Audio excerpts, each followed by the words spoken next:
we're in for a real treat tonight. Daniel Minter alone would be very exciting, but he is also joined tonight by our wonderful surprise guest, Rachel Harding. All the way from Colorado, so not just down the block. So just a couple words about format first.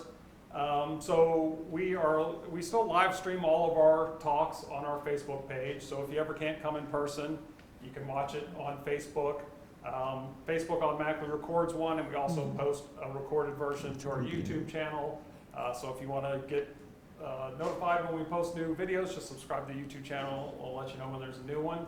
And then if you are watching on Facebook and you want to ask a question tonight, you can go ahead and type that into the comments, and we'll read them here in the gallery. And for this crowd, I'm sure Daniel does not need an introduction, but I will try to keep it brief, although that's very difficult for someone like Mr. Minter, who was so accomplished. Hopefully you've seen Daniel's work, not just here, but in the museums throughout the state, including in the collections of the Portland Museum of Art, the Farnsworth, Colby, Bowdoin, and Bates Museums of Art. He also, hopefully, you caught a fantastic show he had at the Center for Maine Contemporary Art with Anita Sanchez. His work's also in the collections of the Hood Museum at Dartmouth, Seattle Art Museum, Charles H. Wright Museum, Tacoma Art Museum, the David C. Driscoll Center, and the Northwest African American Art Museum. And I hope most of you already know this, but in case not, there's some very exciting news. Daniel's in an exhibition that opens December 13th at the Smithsonian's National Museum of African American History and Culture, titled In Slavery's Wake.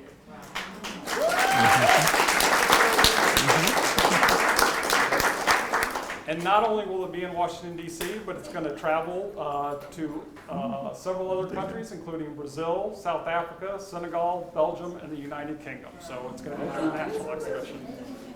And I'm sure, as all of you, or most of you know, Daniel's also an award-winning children's book illustrator, former professor at Mecca, a founding director of Maine Freedom Trails. I'm sure you've seen the markers he designed around town.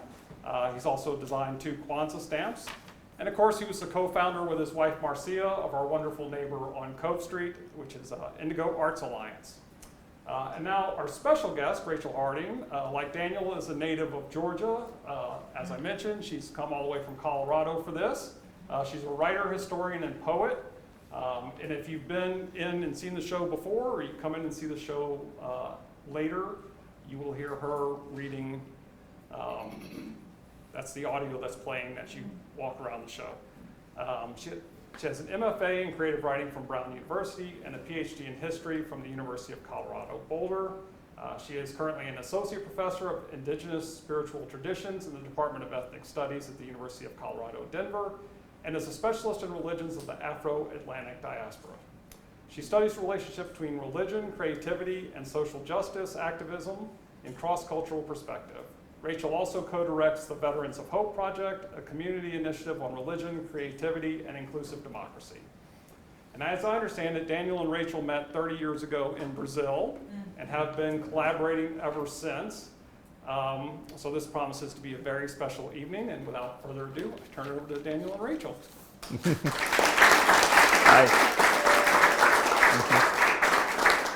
Hi. Hi, everyone. Thank you, John. That's great. I'm going to tell you a little bit how this is going to go. It won't be your typical art talk presentation. Since I am so lucky to have my friend, my sister Rachel here with me, and also there's works here that we have not had a chance to talk about ourselves, between ourselves. And I consider Rachel my my thought collaborator, and we've been doing this for, around 30 years or so. So I'm going to take advantage of this, and we are going to have a conversation between ourselves, and share that with you all. So I will begin by telling you a little bit about how we work together. Rachel is a among other things, a historian and a poet, a writer. And when we first met, we shared poetry, and immediately I responded to the poetry with artwork, and she immediately responded to that artwork with poetry. I think it was the first painting was leaping from the garret window. Yes, okay, and I felt that was for me, that was such a powerful way of working for me, because it gave so much clarity to the works that I was creating, and I felt like I was giving imagery to the words and prose that Rachel was creating. So I'm gonna have a seat here. Okay, so we began just whenever we were creating, whenever we were thinking about what was going on in the world, what was going on in our lives, we would be inspired to create something or share the thoughts and swap thoughts between each other. And from that, we did not plan to make work in that way, but the conversations, was such a catalyst that we would work. Okay. Would you like to add anything to that, Rachel? Sure. I think one of the things that drew me immediately to Daniel's work and his way of thinking, his process, is the fact that we shared a sensibility that comes out of the southern rural African American experience. His family is from a part of southwest Georgia called Ellaville. My family is about 90 miles down the road in Leesburg, Georgia, although I was born in Atlanta, but my grandparents were from Lee County, Georgia. And there is something about the connection to that history, to that geography, and I think particularly for us, what I sometimes call a certain mystic sensibility, a mystic understanding about what it is to be human in the world and what it is to be a part of a community that has experienced such tremendous assault on the one hand, but has found ways to survive, to resist, to transform that experience, not only for our own benefit, but for the benefit of the country that we live in. So, we share, I think, a basic kind of understanding about who Black people are in the world that helps us have a very rich interdisciplinary conversation. Yes, I feel like we also share the idea that the source of our work and the reasons for our work come from that same place. It's we want the artwork that we do, the prose that we do, to serve our grandmothers and our great grandmothers and our great grandmothers before them, as well as we want them to serve our children. So the works that we do are we like to feel a visceral connection to those lines, to those roots, those places. Mm-hmm. So to set the ideas to words, would you mind reading that segment right now, so that people can understand a little bit about those sensibilities that you were mentioning? What I'm reading is the précis, or the very beginning of the précis of a spiritual memoir of my mother. The book is called Remnants, a memoir of spirit, activism, and mothering. My mother was Rosemary Freeney Harding, and she and my dad were very involved in the Southern Freedom Movement, sometimes called the Civil Rights Movement, based in Atlanta. And I wrote this book with her when she was going through a very difficult time with her health. And the book as a whole is in her voice, but this part that I'm reading to you now is my voice, my preface for her. There is no scarcity.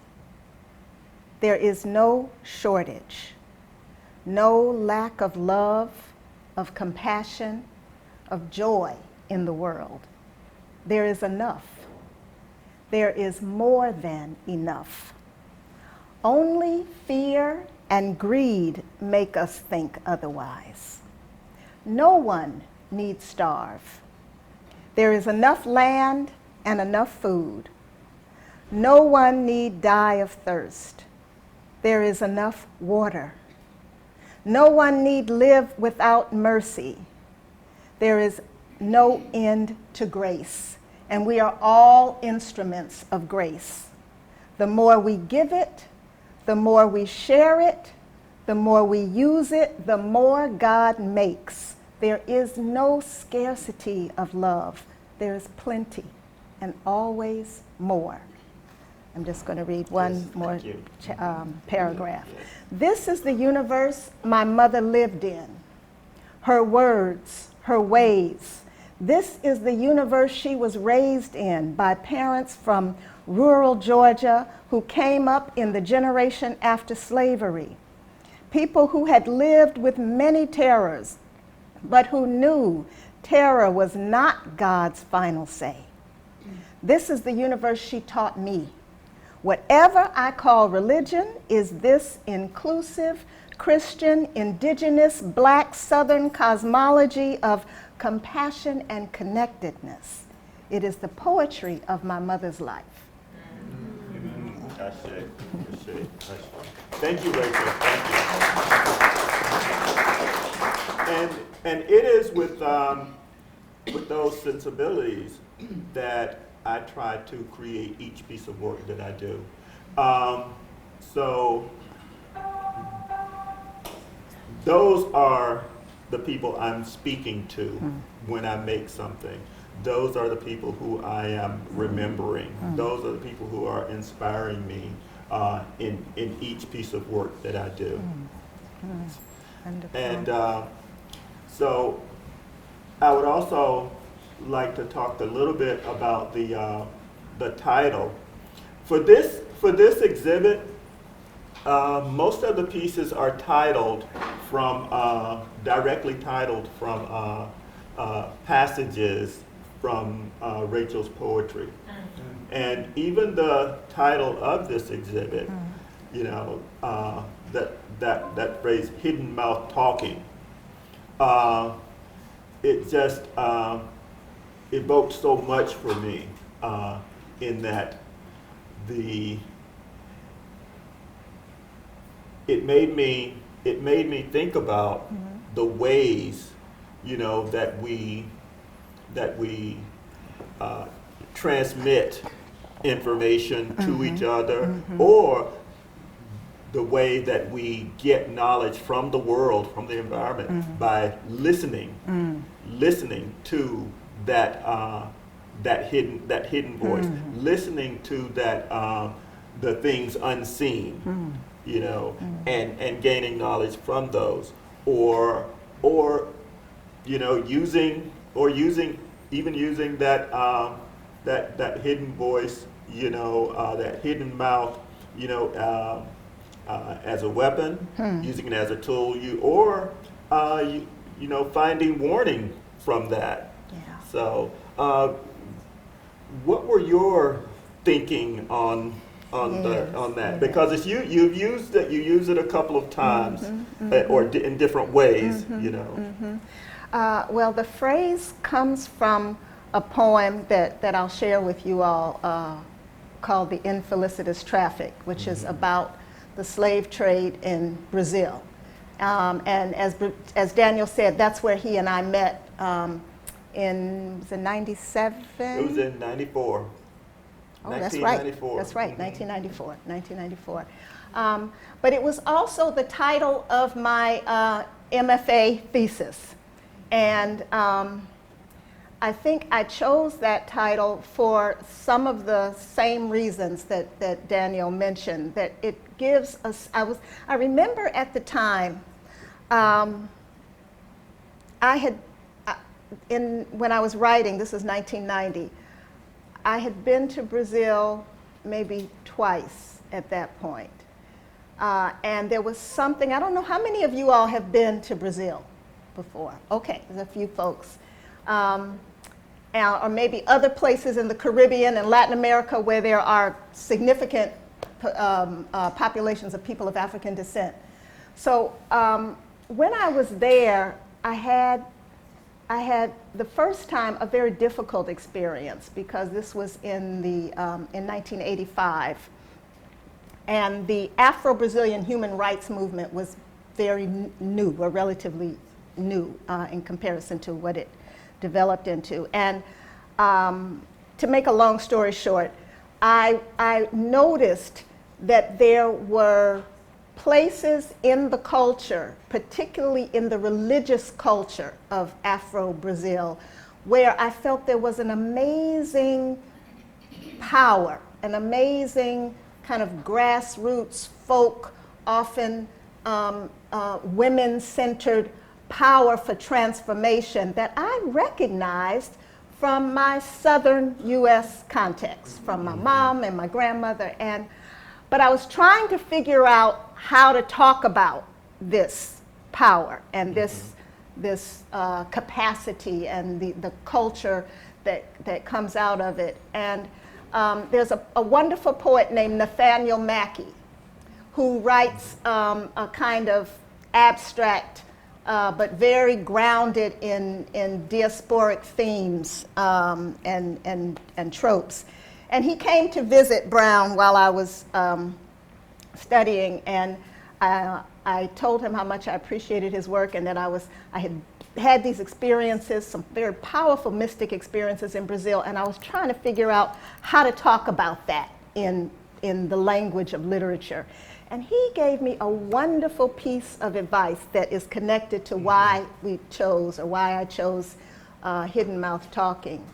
He said, well, if you're working with African and African-based spiritualities and cultures and traditions, sometimes you have to just listen to the drums. And he said, so rather than trying to go at it another way, to just listen to percussive music and percussive sound and see how that then informs and transforms the writing.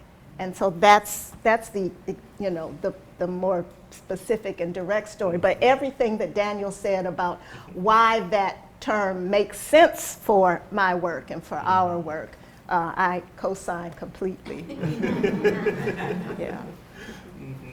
Also, if you have any questions for me, just feel free. Okay. But I want to talk about some of the ways that I do work and some of the ways that I bring these ideas across. Many of the faces, the images that I use in my work are amalgamations of people who I knew in the town where I grew up, from people I knew, or of types of people, that I grew up with, and the types of energy that they carry. Yes. The types. So those are the types of things I'm interested in the people, the types of energy they carry and bring forth, and so I will use them in the artwork. They're not. I don't consider them portraits because I'm not trying to make it look like the person. I'm searching for that particular kind of energy. As for example, this one over here, the man with the blue with the pipe. That one is my father, and I can draw him from memory. It's just as easy. And then the person next door, next to him, is not necessarily a particular person. Is more of a spirit, than an actual person. So the energy, and both of those pieces are about what is in the earth, You know, what is contained within the earth, and what are the things that we get from that? You know, what are the things that we hold there? And there's nourishments, there's tools, and there's also there's also weapons. You know, because it's the self-defense or defense is very prevalent in the Black community. It is just something, you know, it's just it's something that we always weigh, you know. To do this type of thing right here may be dangerous for whatever reason. To do this is dangerous. To engage in this kind of activity here, it may be dangerous. And so you're constantly weighing your risk. And I'm saying that just because the way that we viewed white people was something that was that we considered dangerous because the behavior was unfathomable. The behavior did not fit within the way that we believed the world worked. So any of those situations, we did not know how a situation would turn out when you engaged with a white person. You just didn't know because we did not know what was motivating. We did not know exactly what was motivating them, and the ways that they saw the world did not necessarily jive with the way that we saw the world. So there were always ways of just viewing the world as, you know, this is safe, this is possibly dangerous. Yes. I had a couple of things I wanted to say and ask about these pieces. So, so I've been looking at Daniel's work for a long time. And just earlier today when we were talking about doing this, I told him that a few days ago, looking at the website of this exhibit, I was thinking of several things. One is that Daniel's work, and I'm going to say it, but it's also a question because I want Daniel to respond. There are ways in which, well, the way I put it to him in our conversation earlier today is that I feel like some artists have a sense that as they get older and their work, develops in different directions, that they kind of not necessarily disassociate themselves, but the stuff that they did earlier on is kind of that period, and now I'm doing something else. Whereas my sense of Daniel's work is that he carries everything with him from what he started with, the working in wood, carving as a child out in the woods in Ellaville, up through, these, for me, just extraordinary, almost abstract pieces having to do with that Malaga situation and the buttons, representing what is lost and what is held and memory. I mean, but it's all in, if you even looking around here, you can see, or I can see images like the ochre and the faces that were in his work from, when I first met him and probably before. So the question that I have for him is, how do you see, Daniel, the development of your work, and what are you conscious of, having different kinds of emphases at different points in your life, and how do you feel about the stuff that you did back in 86 and 96, and how is that related to what you're doing now? Yes. Well,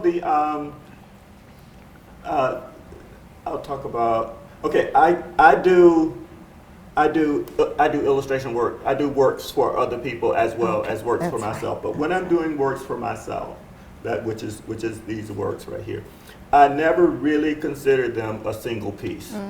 It's always going somewhere. it's always going somewhere. There's always something to be attached to it, or it has to attach to something else. This is I consider it my vocabulary. I consider it my, I consider it as I consider them as Like as, an iconography. yes, as guides, as symbols, and they mean different things at different times. Okay. And they can be used in different ways. For instance, you see the pipe is just there, and other times I may just use it just as a drawing of that pipe. But here I've put it in. I've put it in his mouth. I usually don't do that, but for this I've done that. And but it generally means this. It generally means a similar type thing. It's a way of connecting to. It's a way of carrying, that spiritual energy with you. It's it's like you're a fumandu. It's like you're carrying that smoke, yes, with you. You're carrying it around with you instead of just waving it around you with you. You're carrying it with That's you. interesting. You're carrying your ancestors wherever you go. But I also see the works that I do as telling me something, as filling in a part of a statement, that I need to make. And so a piece that I did, that I created 20 years ago, can fill in an area that that I may not have been able to complete my statement without. Yes. It's like it can do that. It can do that. And also the works that I create, it's a continuum. I really have a hard time thinking of a piece as one single thing in itself, because it is one single piece of my artwork. I feel is way out of context. It's just it has a meaning, but it is not the only meaning. Yes. Just like the objects that I create, they have a meaning, but it is not that only meaning. I love it when people see something in the work that I did not see. Yes. Yes. That means that it's actually working. That it's doing what it's supposed to do. It's inspired. It's giving ideas. It's relaying information. Yes. So the ways that I use the works will change as well. For instance, sometimes I will do a painting of some of the objects that I need. Other times I will carve those objects that I need. And other times I will go and find the actual thing itself, the material.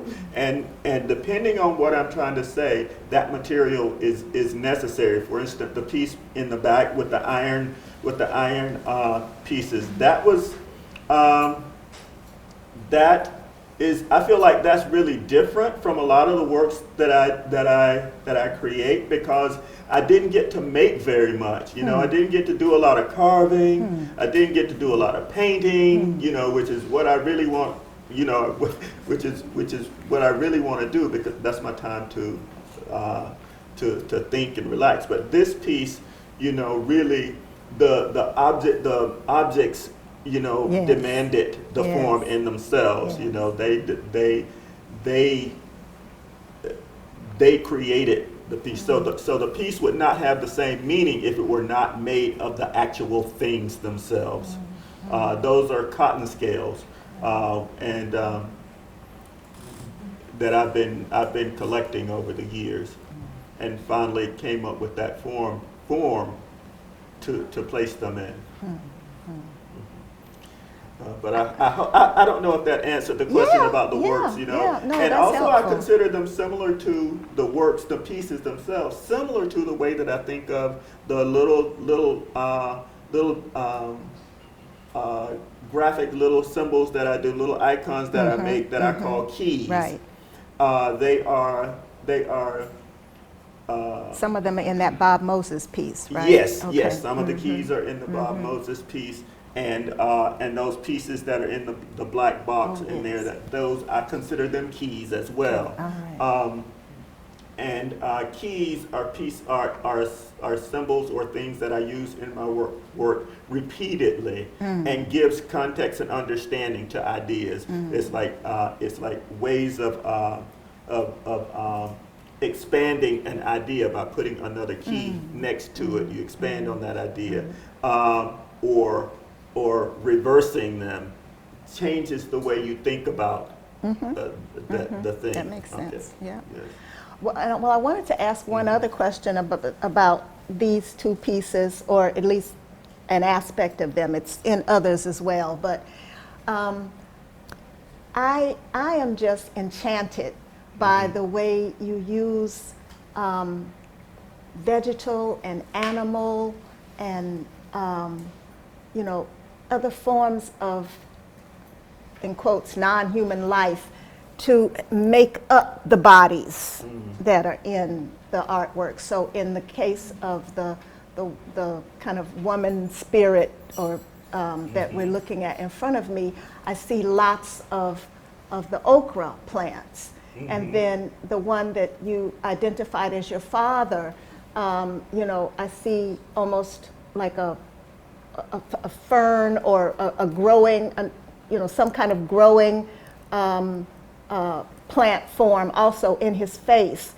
And that's one of the, there's so much about your work that I love, but one of the things that I especially get excited about in the painting is seeing the way that you do that. And I don't know if you could talk a little bit about, because you have a piece that I don't know if the audience has seen it, called Quantum Exchange, that is just so powerful and so beautiful, and is these human figures, but they're all made up of these tracings of fish and animals and food, and and it's as if you're saying something to us about the connectedness, about well, you tell us, you tell me Well, what, it's what really, you're saying. sort of, I'm just showing the literal Okay. things that we're made of. We are made of the exact same thing that these plants are made of. We are made of the exact same material. There is no difference in that material. That is what we are. Yes. And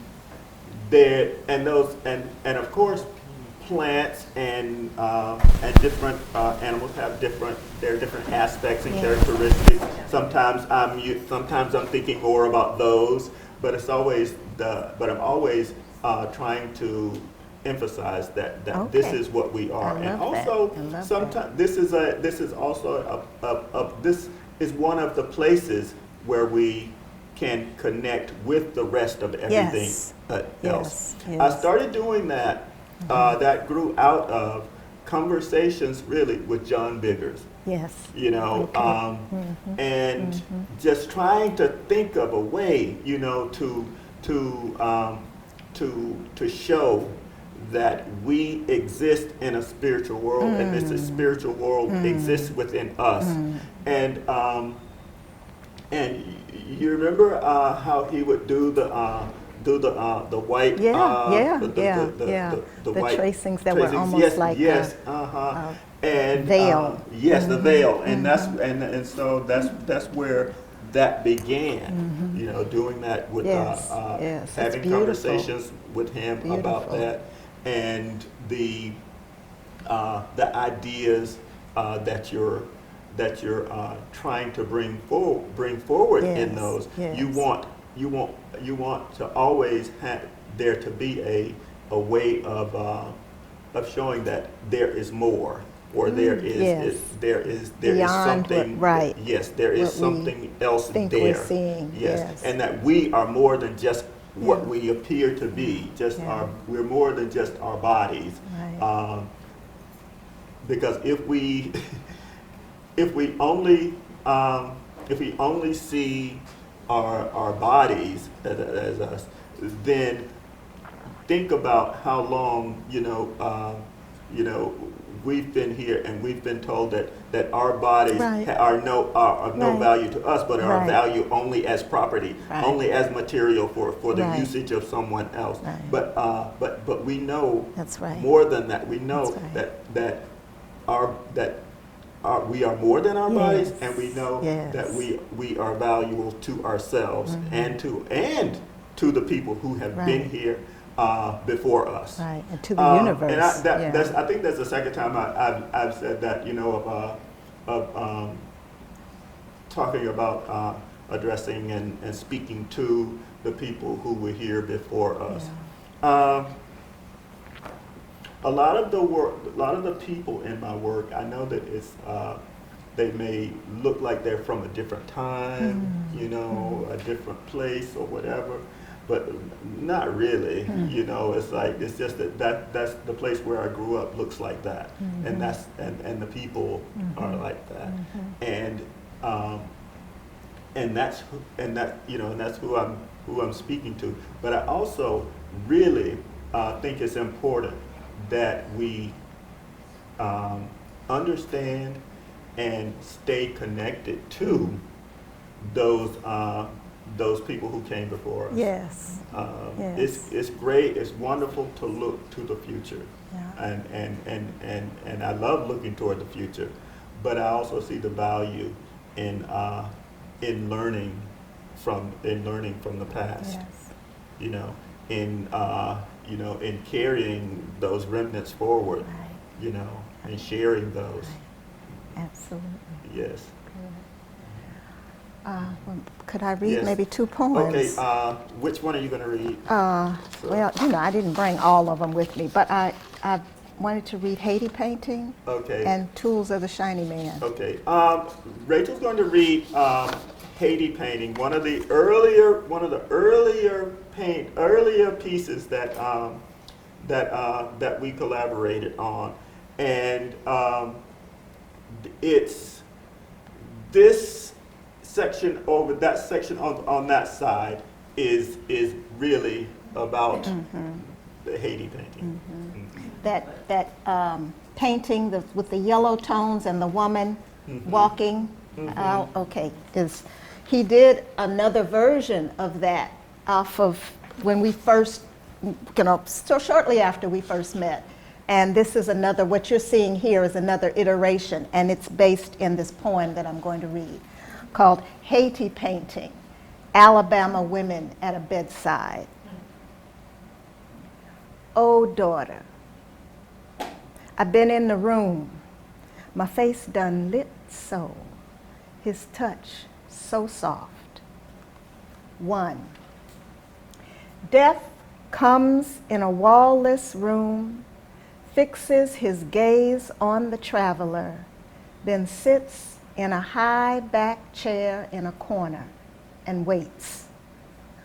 Gold-washed mirrors open their sides to white cloth and women in washed thin cotton dresses. Backwaters rise to touch the morning, leave grief in low marks, attending the tide. Sister gives her hands to fresh sorrow. Water in the room, in the water. 2. 2-room house with no shadow, arc in the middle, slip knot in the rope, waiting on the tide, waiting on night's changing hands. 2-room house of no shadow, white cloth tied for dying, knotted for birth, arc in the middle, slip knot pulling on the rope. 2-room house with no shadow, leave crying for the mourners, give joy a better name, slipping through the arc. This side one coming, this side one going back. 3. No blanket, a white sheet and she on top. She thin, she face losing light, she eyes drink it all. Come in the room. Ocean stretched, blue and white wave across all space, doorway open in the rear, threshold, everybody gathered, waiting on God's slow hand. Auntie and sister standing, watch she suck light with she eyes, surround she bed, stand watch as she bed rock over the waves, she daughter fall over she stomach. Oh ma, come on in the room. Daughter head and mother side, oh she cry. Oh ma, she face losing light, she eyes holding light, she face soft. Oh, daughter, let mother pass on over. Let mother string stretch long. She soft breath whisper, daughter, oh, daughter, come on in the room. She eyes fall on daughter like a sweet kiss. Long-legged death in the corner, rise up. Water, rock, soft. Water, rock, soft. White cloth at the mirror. Square toes in the backwater tide. 4. String passing through the arc. Blessing is a crossing rope. Blessing is a white cloth knotted for birth, slipping through the arc. 2-room house with no shadow. Arc in the middle. Arc in the middle of the square. 5. Come on in the room. Come on in the room. Lord Jesus will meet us. The Holy Spirit will greet us. We'll find joy, unspeakable joy in the room. Great. And then this other one I want to read is called Tools of the Shiny Man, and it was written for Daniel. August Wilson was a magnificent American playwright who shared some of the sensibilities that Daniel and I both use in our work. And he had a play called Joe Turner's Come and Gone, which the one chance I had a chance to speak to August Wilson about this play, he said, I told him that it was my favorite, and he said, it's my favorite too, so I was happy about that. Anyway, in the poem, there is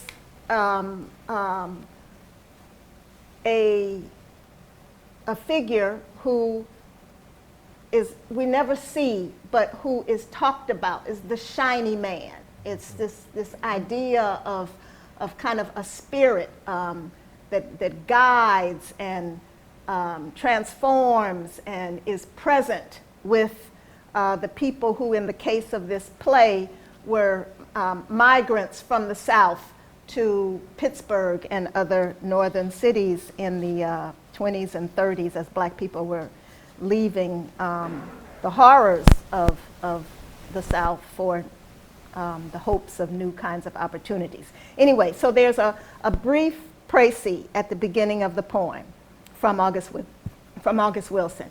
The poem is called Tools of the Shiny Man for Daniel Minter.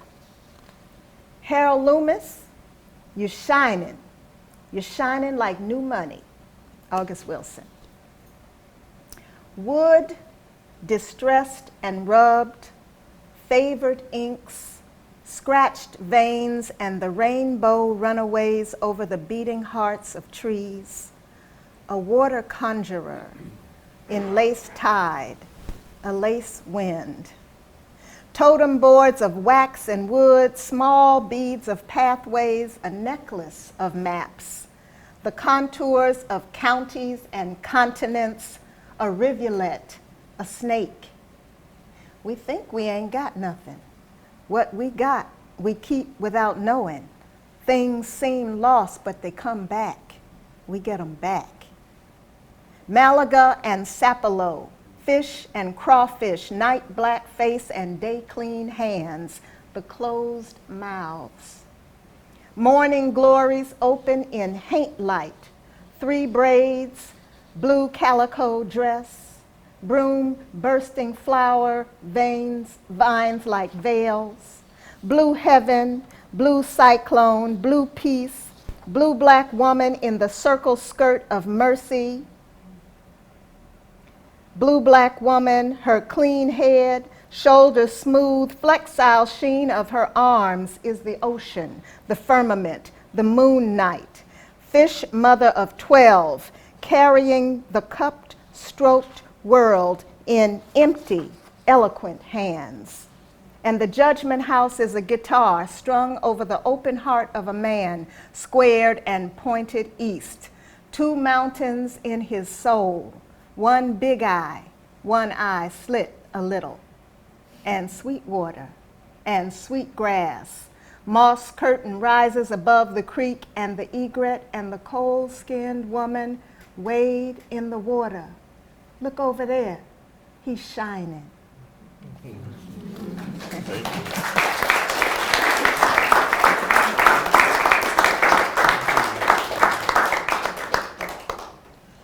Oh, thank you. Oh, That's great. That's great. That's why I love working with Rachel So. I feel like she gives prose to the images that I create, and like many of the times when I'm just thinking about I have things I'm trying to figure out in the work. Or situations. Usually it begins with it's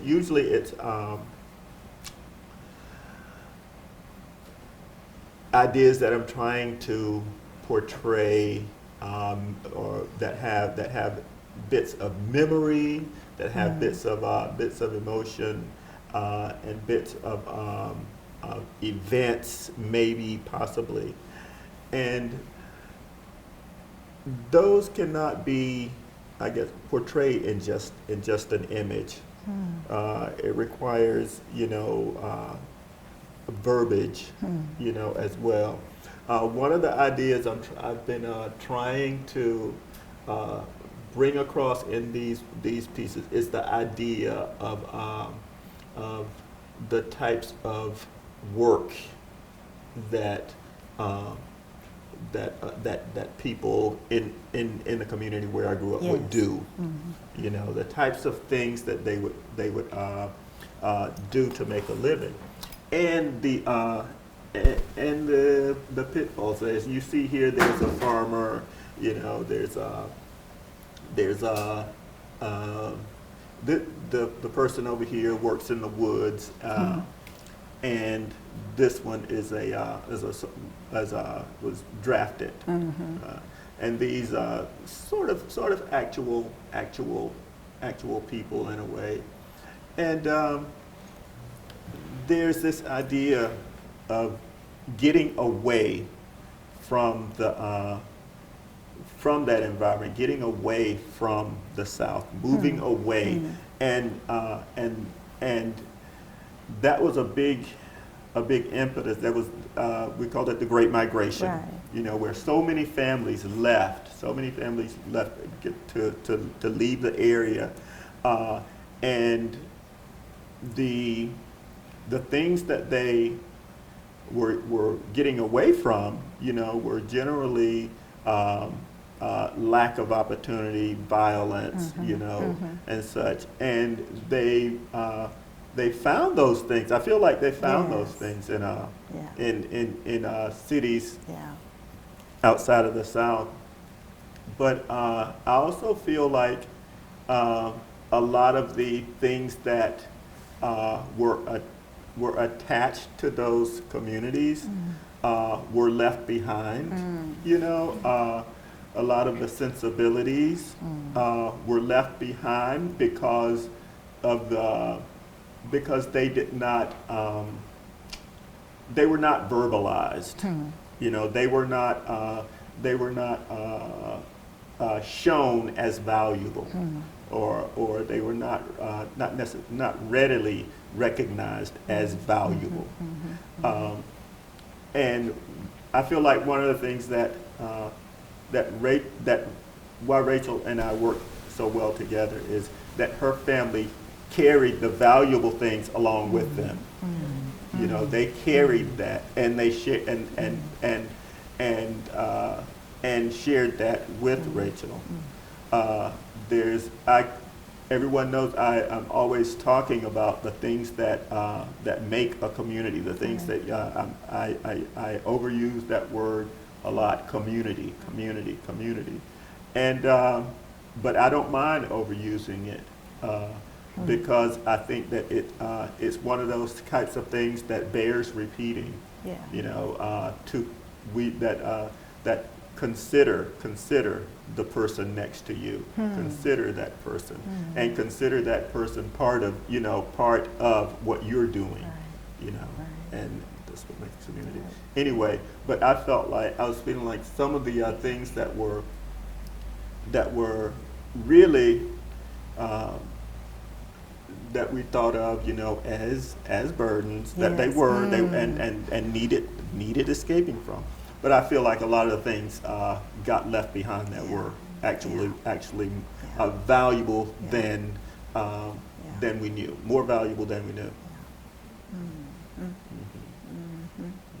Yes, what you're saying reminds me of conversations I've had recently with some of my mentors, including Ruby Sales, who is just an extraordinary public theologian who was involved in the Student Nonviolent Coordinating Committee in Georgia and Alabama in the 60s. And then Sonia Sanchez, a great poet.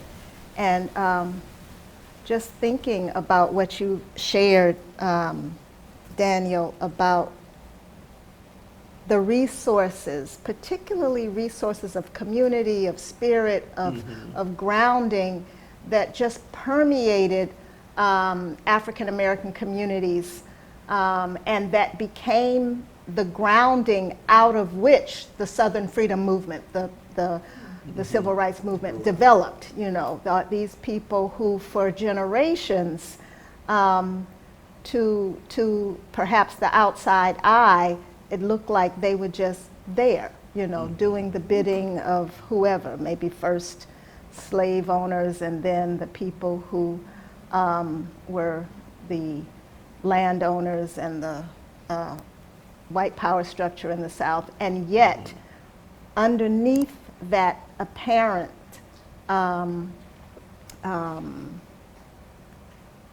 I don't even want to say acceptance of an unequal situation, but the appearance of not a whole lot happening. There was just this tremendous energy building over generations in the creation of another orientation, another understanding of what it is to be human in the world.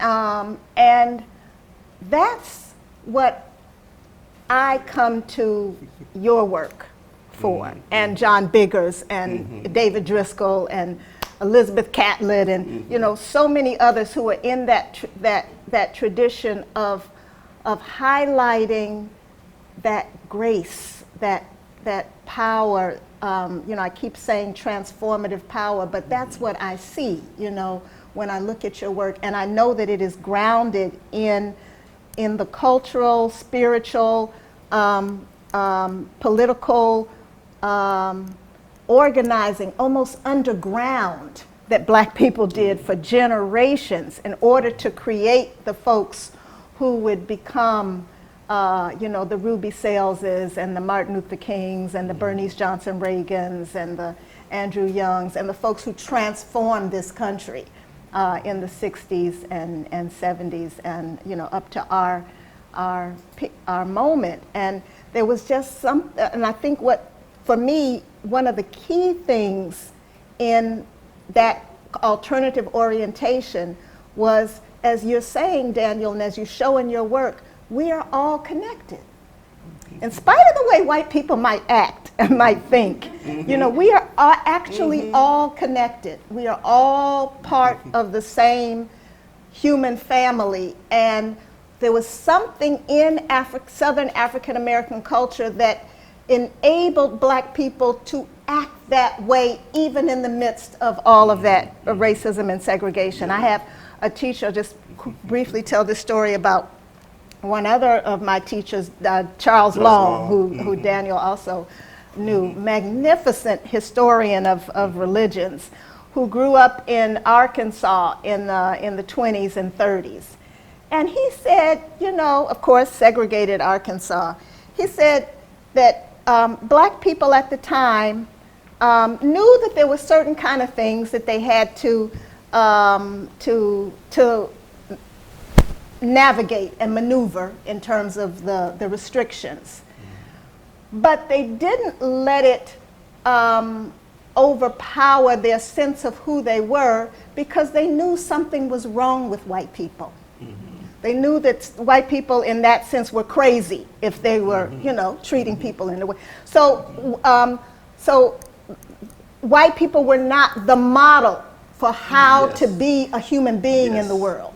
And there was something in the culture, something in the religious culture, something in the artistic culture, something in the familial and educational culture that fed another understanding of who black people were.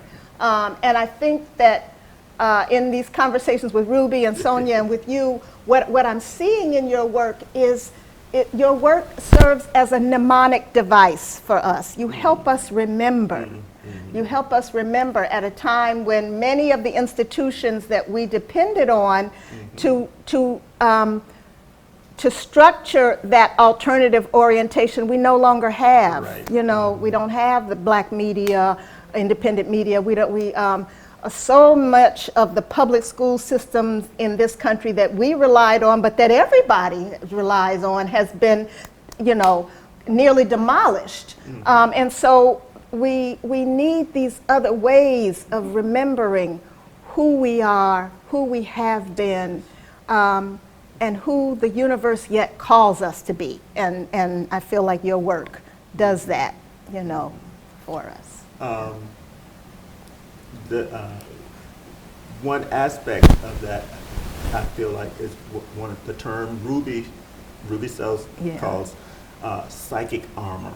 You know, it's the having the psychic armor to not be damaged. You know, to be able to protect yourself from injustices. You know, even though injustices are brought upon you, they do not damage your. You know, that you know you protect yourself against those to be able to do that. You know, to move. To move forward, even though you know something is not right. Yes. I wonder if people have questions let's see or. If folks. Oh yes. We still have we have a minute for questions.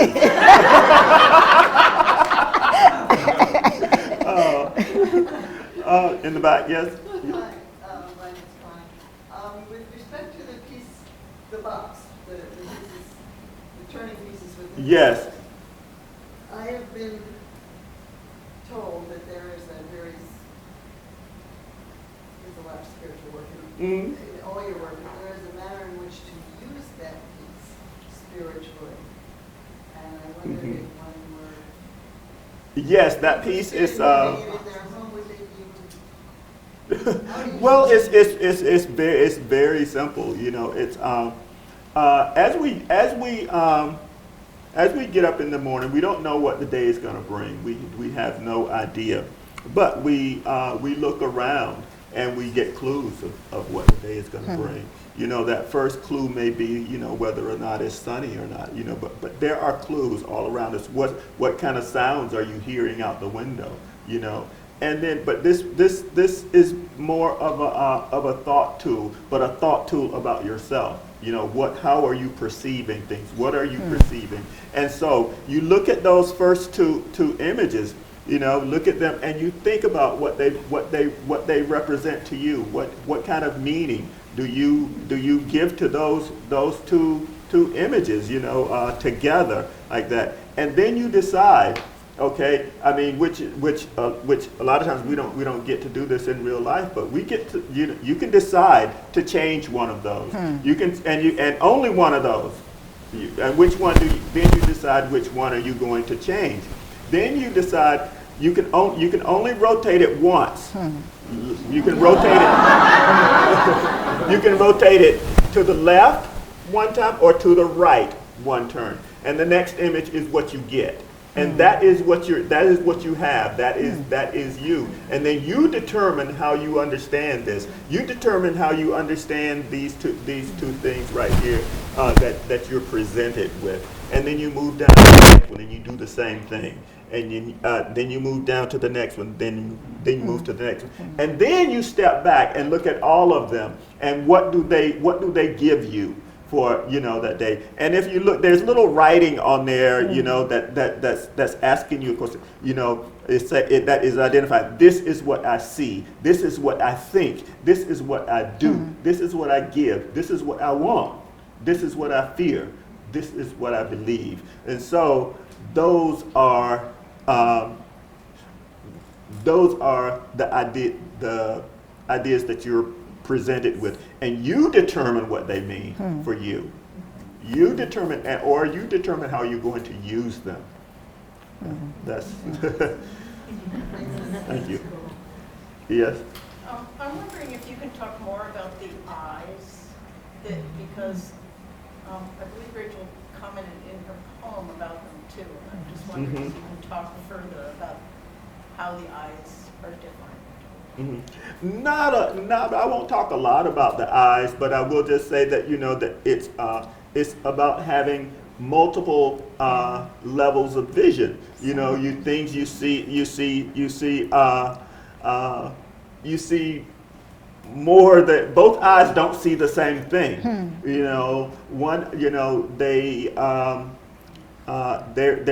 are not the same. They are not the same. One can see the spirits. One can see yesterday. One can see tomorrow. They have different levels of vision. This lady. Yeah. So last night I was fortunate enough to hear Zadie Smith speak. She was on presenting her book, and there were a lot of questions. And I found you talking about your past and how important that is so interesting, because she was essentially saying the same thing last night, that her novels and writing are so much based on the way she grew up. And she still lives on the same street where she grew up. And someone asked her, well, are you going to be able to keep writing about that forever? And she said, well, I don't know. So I'm just curious. I mean, obviously you can't answer that completely, but just do you No, that's an easy thing to answer. Yeah. Are you ever going to run out of memory or anything? Do you ever have that sense of what's the next thing I'm going to make or write? No, it's like no. I have so many things to do, so many things I want to do, so many things I know I will never get a chance to do. That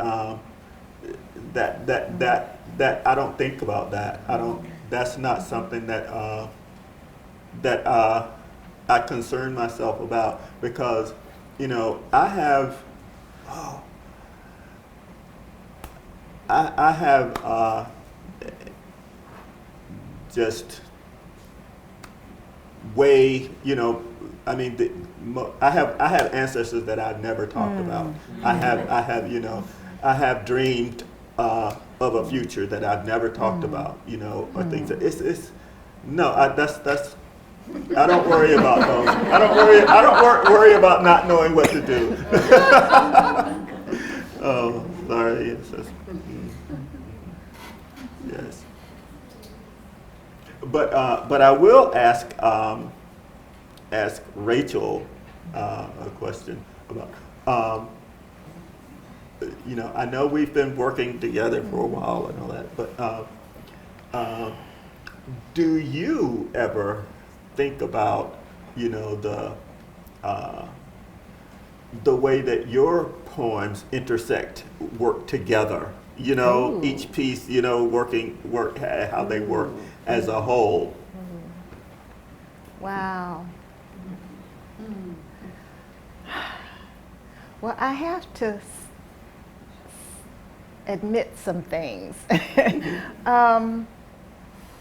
As was the brother who introduced me, was that John who John, introduced yes, us? As John said, you know, I'm a historian, a poet. I just retired 2 months ago from the University of Colorado, Denver.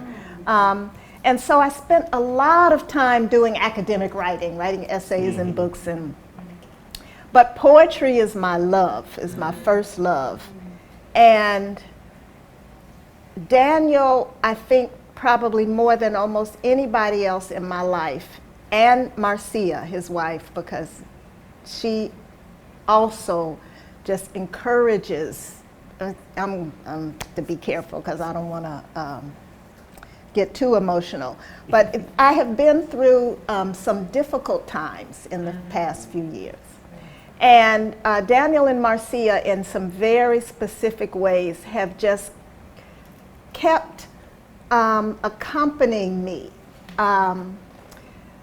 All three of us are part of a spiritual community in Brazil, Candomblé community. It's an Afro-Indigenous religion. And in that spiritual practice, something very beautiful happens.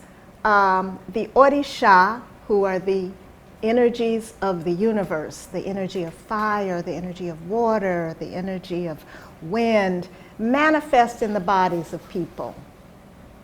And it is in that context with percussive sound and dance and song that those energies, those sacred energies, dance in a ritual way in a counterclockwise circle in the temple space. And for a person who is trying to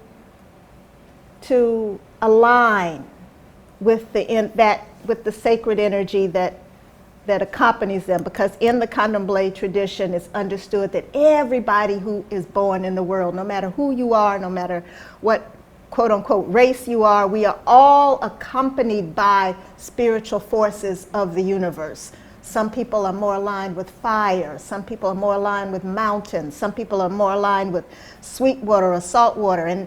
And for those whose ritual responsibility it is to carry that energy and to dance with that energy, you have to kind of remember. You have to learn and remember those steps. And there's a beautiful thing that happens in the context of the ritual.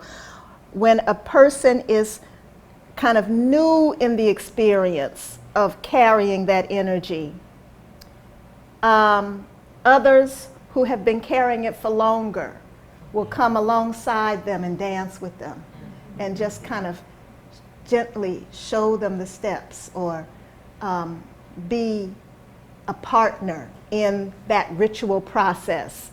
And I feel like as much as I absolutely love and adore and consider, this is maybe a different way of answering your question, Daniel, consider my work, my history, academic, scholarly work related to the poetry, I do feel like I have neglected some parts of my spiritual life by not focusing as much on the poetry, because the poetry feeds and fed that in a particular way. And so I think about Daniel and Marcia kind of just walking beside me, just making sure I don't fall in the midst of this, you know, and that I don't lose the sense of what I really came here to do. So I just thank you, and I don't know, I think Marcia's here somewhere, but I want to just thank both of